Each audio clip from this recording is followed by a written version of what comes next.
My trash can is tied down tight, but if it caught on fire, I would pull on this loop and set it free. I recently saw this video where a truck is transporting what looks to be like blocks of styrofoam, and somehow it catches on fire. So they frantically untie the styrofoam, but you can see that there is some delay in trying to get it undone. And so here's a knot that you can use, a whole system that's quicker than what you see in the video. This knot is pretty slick. You can set it up fairly quickly. And not only do you have more mechanical advantage than a traditional trucker's hitch, it also is auto locking. So when I pull down, it's keeping the tension, pull down, keeping the tension, right? Now I'll lock it off with those time-honored half hitches, take my loop, set it up for my emergency release, and if I need to set my trash can free, again, pull on this knot. And since we were mindful about how we tied our toggle knot, we can just slip it open and it comes apart no problem, even with all that tension we just applied to it.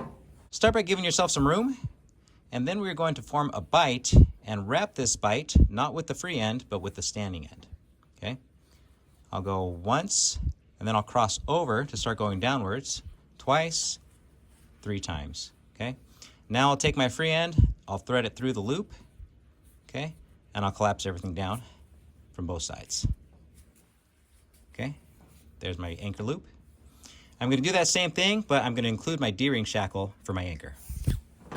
Thread through my shackle, create my bite, wrap once, twice, 3 times. Make sure I pull that barrel tight around the rope, and then I'll slip right through that upper loop. Pull everything tight. There we go. Throw my rope over the trash can, and then right in the corner is where I'll tie my toggle knot. Okay, here's that same corner. It's going to be similar to our anchor knot. Create that bite, then I'm going to give myself my handle, which is down below. I'll wrap once, twice, 3 times, pull that barrel tight around, and now I'll take my lower loop, thread it through my upper loop. There we go, pull everything tight. All right, this will do. With the rope coming off of my trash can, I'll create another bite and thread it through my D-ring shackle. There we go. The rope that can still slide is on top. In my right hand is a loop that I threaded through my D-ring shackle. What I'll do is reach through, grab onto the line, and then I'll pull it up to create a little shelf. This will be for my mechanical advantage. The side I'm going to tension, I'm just going to add it to that shelf, okay? We want to pull up so our loops are closer to our toggle knot.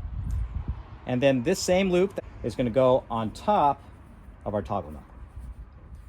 Hold that up as you add tension. You want to make sure everything is directly behind the knot. If you need to, just adjust it so that it's well seated, okay? Now as I pull on my tension, the other loop will sit on top and it'll lock everything in place. Here it is, this is my tension side. You can see that this loop is going to catch over the top. I'll pull, pull, pull, stays in place. Pull, pull, pull, stays in place. And then to finish it off, I'll take my rope, I'll go around the back and then pull it down to create a half hitch. I'll pull that through to lock it off. I'll do that one more time just for good measure. To set up the emergency release, I'll take this loop and I'll tuck it between these 2 strands. And when I pull it, this upper loop will fall off our toggle and set everything free. All right, here it is. I'll take this, pull, pull, pull. It falls through. This is the same loop that just came off, and watch what happens to it. As I keep pulling on the loop, it slips through the 2 half hitches we did, and then it comes off of the shackle. This is what you're left with on this side. You can see the 2 half hitches I pulled through. It comes off very easily. And then over here to release, I'll just pull on this loop to give myself some relief on that tension. Unthread everything. On this side, I can just pull the quick release free. And since we're here, I'm going to show you the knot that I think they used originally. I'll take the end of my rope and go through my D-ring shackle, thread it all the way through. We're tied into our secondary anchor point. I'll take my rope and place it on top. Now I'll grab this side and I'll pull it up and I create that shelf for the mechanical advantage. Now I just need to anchor this loop to this side of my rope. And to do that, I'll give it an ignition twist to create that turn, throw it on top, do that again, and throw it on top. There we go.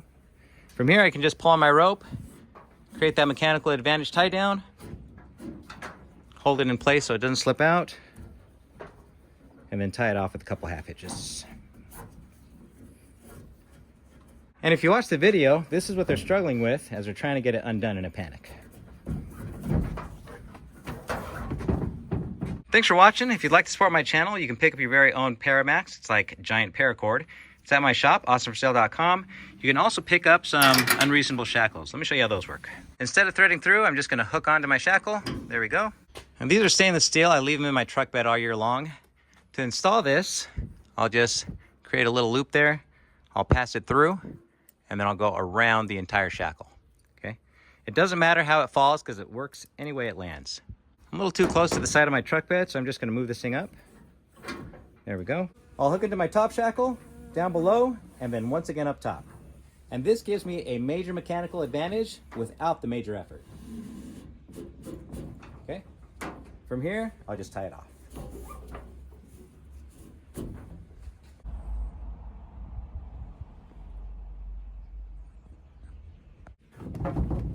That's not going anywhere.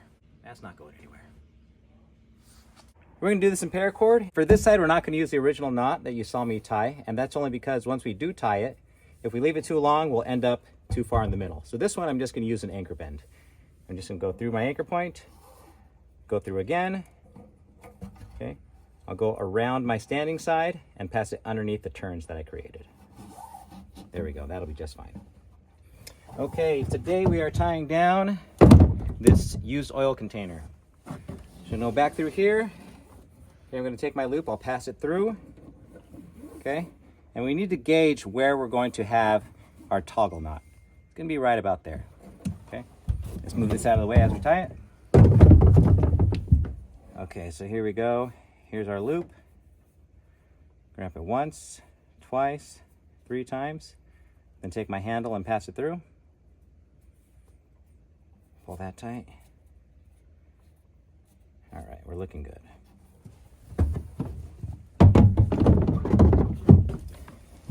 Okay, through our secondary anchor point, we'll grab onto the line, we'll add our tension line to the shelf, and then bring this over top. Give me some room. There we go. All right, let's pull this all tight. Make sure we're well seated. All right, now we'll tie this off. All right, it's looking pretty good. Then we'll pass this through here. Okay, and that's good. When we're ready to go. All right. Now in reality, we'd set it up from this side so that when we need it, we would just pull it free, and then we would take it out from over here.